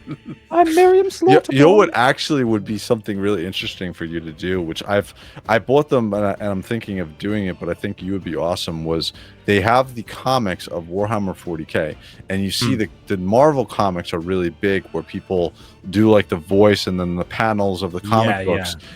And they take out the verbiage. I guess that's for copyright issues, but they came out with the couple of years ago, I think 2017, they came out with a set of the Grey Knights. It was mainly about the Dark Angels and this Inquisitor who was running after them and trying. You know what I'm talking about? I've just done a video on that exact comic this last week. Although it was focusing on the Dark Angels Captain Seraphis. Yes. But I went through the free comics, and yeah, it's Inquisitor Sabathiel and Justicar. Ooh, I can't remember the Grey Knight's name, because he's only in like a bit. Yeah, at the end of it. Yeah. Yep. Yeah. But that was like, have you ever thought of doing anything like that, where you're taking the comic? Because again, you have the voices down. Because I know there are some lore guys who just literally will like narrate a book that was published by Games Workshop, and it's usually like an old book. But for me, it's like, I don't want. There's obviously the copyright infringement thing. Yeah, you gotta be because it's not careful. Because it's what I do right now is transformative, but it's putting it in my own words and my own voice. But if you're just doing a book or a comic, it's like, okay, well, now you're in treacherous waters. You could do it, but you might get a cease and desist. I get it. It's a tricky one. Touching, yeah. But like something like, for example, what Warrior Tier, where he did these stories, and he did it with like his own created like scripts and videos, and he hit the way he did it, or even the Gaming Storyteller with his Fall of Cadia video. They were super good, because it was kind of like a comic in that he had like clipped out bits of like Abaddon, and then the background and him confronting Celestine. So it's like a motion comic, and that was really well done. That's cool. And with like sound effects of like, you can hear the rain, you can hear the fighting, you can hear the narrator. There is a space for it. But for me, it's also like time. It's like, what? Yeah. When am I going to have time to do it? That's the tricky thing. You have everything so spaced out and so like organized. That's awesome. Like you have everything in your mind already. Like, this is how it's going to go. This is what I'm going to be working on, and so on. So it's tough. It's tough to change that type of schedule. Plus, you're successful doing it, so there's no reason to change anything. Yeah. Well, again, one day the well will run dry. I joke with the guys on Lore Crimes that are like, I've finished every bit of lore, and it's getting closer. I will say, it's like, I'm like, oh, I've done all the Iron Hands, all the Blood Angels, all the White Scars, all the Emperor's Children. I've done all these successor chapters. I've done all these warbands. I've done the Gods of Chaos. What's left? Shira Calpurnia from the Arbites Omnibus, I guess. So it's getting to that point, but then again, like I'll find something else to talk about. You know, there's always more stuff. There's always Sigmar. You know. Are you there? I'm a crestfallen knight. I'm feeling so sad. So we've covered the undead berg. We've covered a ton of stuff. Is there anything that you want to make mention of that you might have be coming up for your channel, or anything that you want the folks to know about that's coming up within? It doesn't have to be very soon. It could be like plans that you have for the next like year or so, something big that you want to do. Well, there are like there's obviously always a fun time on Lore Crimes. I'd say check out Lore Crimes because we're there every week and there's always new stuff going on. That I do have a themed month of content coming up in May, so that'll be like an entire because I occasionally I just go, I'm just going to cover one faction. That's all it is. So there's going to be one in May and one in November. So keep an eye out on those months. There'll be like a lot of Xenos content those months. So And, no, go ahead. other than that, big video. I've got like more compilations coming out, more big stuff. Nice. Badab War will be this year. Oh wow, that'll be fun. Now, are you gonna be do you do any reaction videos or anything to like we have the Skulls event coming up? Are you do live stream anything like that? We'll probably do a live stream on Lore Crimes because we did Skulls last year. Yeah. And we did like Adepticon when the reveals. Whenever there's like a reveal, we usually do a live stream on Lore Crimes. There'll also be like, I'm hoping to do some more charity live streams on the main channel, doing some like playing some Fire Warrior, playing some Dawn of War. So those will be coming up when I have time. Yeah, we'll see how it goes. It's all good. There's always stuff. All the stuff is always going on everywhere. That's awesome. So people you have a Patreon, you have your Discord, you have Twitter, and on Instagram, I see you're a couple of months ago. I think you've been more active with uploading your shorts to Instagram. So those are really the three platforms or Instagram, Twitter, YouTube, and you have your Discord and the Patreon. Yeah, we have a Lore Crimes and I have a Discord, so there's two Discords. Oh, cool. Very cool. Now, do you have? I tried TikTok. I gave a good shot at TikTok. Man, I don't understand TikTok at all. I don't get it. I gave up. I put an account on TikTok just to placehold someone else from taking it because it has like there's an endemic problem at the moment where even yesterday I sent a message to one of the guys I know and I was like, is this you on Facebook? And he's like, no. I'm like, well, it's got 20,000 subs and it's reposting Wes Hammer's videos. Oh, no. And it's like, there's a lot of content theft going on YouTube, TikTok, Instagram, Facebook. It's like there is a Remembrancer page on Facebook and it's not me. And he says, I'm in Texas. I'm like, I don't live in Texas. Can you tell? Yeah, so I'd say like double check where you're getting it from. There's also some and there are some pages like that repost links to my videos. So it's like, thank you. That's a nice thing to do. And there are ones like that share the artwork that I commission. And that's fine because once it's been made, it's for the community. But yeah, just keep an eye out. If it looks a bit shifty, if it's not in my and if I ever send you a message saying, hey there, you won something. You've won a prize. Just follow this link. That looks very shady. It's not me. I promise. No, that fucks with the content stealers, dude. That I haven't. Obviously, I'm still a very, very small. So I don't have to worry about that, but that blows for you guys. Yeah. It really sucks. Oh well, it's good luck trying to repost my 9-hour-long Legionos of Starties video. Yeah, good luck with that. Your bandwidth is going to suffer. And that's the thing. It's fine. So we've covered a lot. I first of all, I really appreciate the time. I can see behind we went from day to night. Yeah, pretty much. So I really appreciate the time, Andy. I really appreciate you coming on here and sharing your journey with your YouTube channel, where you're at, where you're going. Before we close this out, do you have any questions for me at all? Anything at all? I have a question. Sure. What's your current Warhammer lore fixation? Because all of us go for a stage where we're like, oh, this is interesting, or this faction's like, what's your current, other than Grey Knights, is there any faction that recently you've been like, oh, that's interesting? So because of it's historically, yeah, sorry. How am I gonna do that? Okay. So because Joy Toy, everything is Joy Toy. So because they came out with the Horus Heresy figures, or the Horus Heresy line, a couple of years ago, about 2 years ago, or about a year ago, actually. Sorry, not 2 years ago.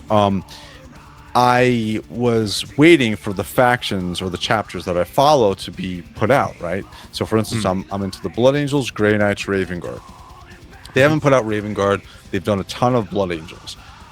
And I also collect the Black Legion for 40K. So I'm like, Okay. they came out with Horus and they came out with the Just Aaron Terminators, but they also came out with the Sons of Horus. And I'm like, well, those guys are not black. Like they're this teal weird color. So now I have justified it to myself because I'm trying to not collect too much. Okay, I'm trying to just collect and I'm trying to stay. But the Sons of Horus, because they're a direct line to the Black Legion, I'm like, you know what? These guys just are one more. So, one more, please. Just 1, 5, 10 more. It's fine. Exactly. So I did an unboxing last night of like 8 of the figures, which is awesome. But to answer your question, it's the Sons of Horus and the Horus Heresy timeline. I really like the timeline of the armors and the designs, because I feel like the 40K is more of, hey, 10,000 years have gone by. We haven't really moved the technology along. We have some of this older armor. At this point in the Horus Heresy, things are still being produced at a rapid rate. Things are brand new. So you see more of the not the Age of Enlightenment, but it's still at a point where the entire Imperium is at a really a good point, still producing good stuff. So I'm very interested into diving into more of that type of area, especially with the Joy Toy with the Horus Heresy, and like you see like that promo from a couple of years ago with Horus. That's where my focus is starting to go. Like, I still love the Grey Knights, but I want to know more about that Civil War and all the books and everything particular to that time. Yeah, I mean, if you haven't read it already, the Black Legion books, the Talon of Horus and then Black Legion, very good books. Really adds a lot to Abaddon's character and also the formation of the Black Legion. Like, that's awesome. Honestly, the Talon of Horus alone is such a good book. Like, I'll have to check that out. Have a look into that. It's good. 100%. Well, again, I appreciate the time. Thank you so much, Andy, for coming on here. It's a pleasure. Again, you can find him on Instagram. You can find him on Twitter. You can find him on his multiple channels on YouTube, and you can find him on his streaming buddies, which I'll put up the links on the video here. So again, thank you so much for your time, Andy. I appreciate it. Guys, if you like this content, please like and subscribe to Remembrancer. He's awesome, as well as the other folks that he's worked with. All right, guys, thank you so much. I'm Wraith. I'm out. Later, guys. Bye.